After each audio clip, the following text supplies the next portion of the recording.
9 मई जमानत मंसूखी केस 4 माह में ट्रायल मुकम्मल करने के फैसले में मुल्जिमान के हकूक का तहफ़्फ़ुज़ किया जाए। सुप्रीम कोर्ट में चीफ जस्टिस पाकिस्तान याहिया अफरीदी की सरबराही में 3 रुकनी बेंच ने 9 मई मुल्जिमान की जमानत मंसूखी के केस की समाअत की।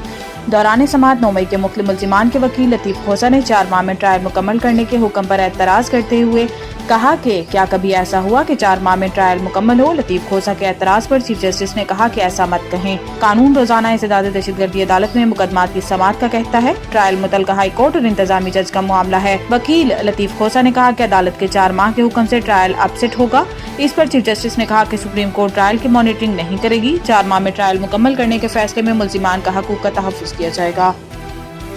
वज़ीर आज़म से बरतानिया के पार्लिमानी अंडर सेक्रेटरी लॉर्ड वाजिद की मुलाकात। वज़ीर आज़म शहबाज शरीफ से बरतानिया के पार्लिमानी अंडर सेक्रेटरी बराए मज़ाहिब कम्युनिटीज़ और आबादकारी लॉर्ड वाजिद खान ने मुलाकात की। वज़ीर आज़म ने लॉर्ड वाजिद खान का पाकिस्तान में खैर मकदम किया और ओवरसीज़ पाकिस्तानीज़ कन्वेंशन में शिरकत पर इनका शुक्रिया अदा किया।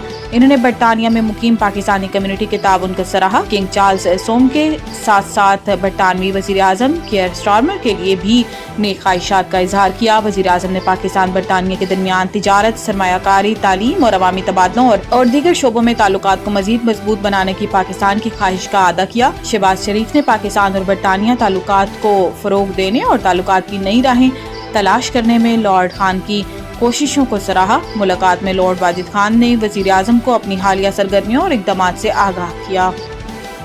शोहदा और गाजी हमारा फख्र है, इनका एहतराम हर पाकिस्तानी के लिए मुकद्दम है। Army chief general Syed Asim Munir ने कहा कि शोहदा और गाजी हमारा फख्र है, शोहदा का एहतराम हर पाकिस्तानी के लिए मुकद्दम है। पाक फौज के शोबा ताल्लुकात ISPR के मुताबिक GHQ रावलपिंडी में फौजी एजाज़ात देने की तकरीब मुनक्किद हुई। Army chief general Syed Asim Munir ने पाक फौज के अफसरान और जवानों को एजाज़ात से नवाजा। ISPR के मुताबिक एजाज़ात ऑपरेशन में गैर मामूली बहादुरी और कौम के लिए खिदमात के एतराफ में दिए गए हैं। तकरीब में आला फौजी हुक्काम और अवार्ड हासिल करने वालों के अहले खाना की बड़ी तादाद ने शिरकत की।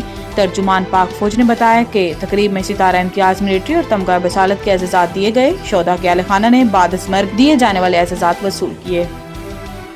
पाकिस्तान का टैक्स निज़ाम गैर मुनसिफाना और बेहुदा है। आलमी बैंक ने पाकिस्तान के टैक्स निज़ाम को इंतहाई गैर मुनसिफाना और बेहुदा करार देते हुए जोर दिया कि जायदाद को मौसर तरीके से टैक्स नेट में लाया जाए और इसका दुरुस्त अंदराज और टैक्स लगाया जाए। आलमी बैंक के मुताबिक तनख्वाहदार तबके पर बढ़ता हुआ बोझ सिर्फ इसी सूरत में कम हो सकता है जब टैक्स नेट को वुसअत दी जाए और तमाम आमदन को इसमें शामिल किया जाए। आलमी बैंक ने मजीद कहा कि महसूलात के निज़ाम में इस्लाहात की जरूरत है क्योंकि मौजूदा निज़ाम से कलील मुद्दती फायदे तो हासिल हो रहे हैं लेकिन तवील मुद्दती आमदनी के मौके जाया हो रहे हैं। पाइड के वाइस चांसलर नदीम जावेद ने इस बात पर हैरत का इजहार किया कि 24 करोड़ की आबादी में सिर्फ 50 लाख लोग टैक्स रिटर्न फाइल करते हैं और ज्यादातर tax general sales tax GST की शक्ल में वसूल किया जाता है। इन्होंने कहा कि पाकिस्तान का टैक्स निज़ाम इंसाफ के असूलों के लिहाज से गैर मुनसिफाना है।